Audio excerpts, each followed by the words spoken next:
हा मला पक्षाकडूनच बोलायचं नाही, भांडत नाही दादा मी आता नाही भांडत भाऊ.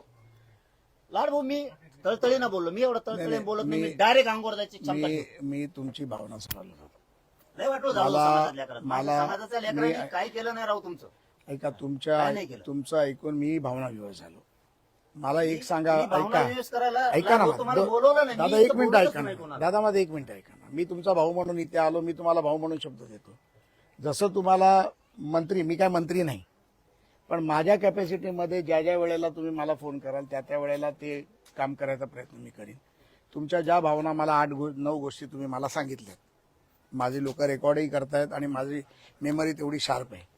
हैदराबाद गॅझेटपासून, आंदोलनांच्या नोकऱ्यांपासून, आंदोलनांच्या केसेसपासून, Aundh gazette, Satara gazette, Bombay gazette आणि अनेक गोष्टी तुम्ही सांगितल्या. EWSचा बोरांचा विषय सांगितला.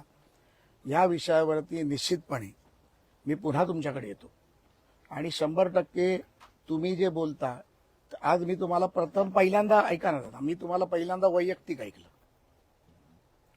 आणि तुमची तळमळ पाहिली, मला एकच तुमचं सांगायचं, प्रेम माझ्या बघितलं. समाजाने तुमचं काय केलं, तुमचं माझं काय असेल मला फासावर द्या.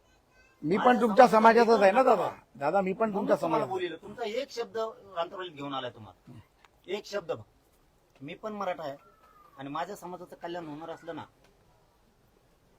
तर 100% मुख्यमंत्री साहेब कल्याण करतील म्हणून मी तुम्हाला बोलवलं. मी सांगतो, माझ्या फक्त मला काय तुम्हाला शिक्षा द्यायची असेल तर द्या, माझ्या समाजाच्या लेकराला शिक्षा देऊ नका तुम्ही.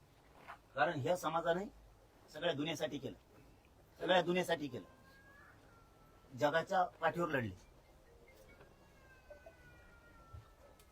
बायकोचे बांगड्या फोडणारी जात ही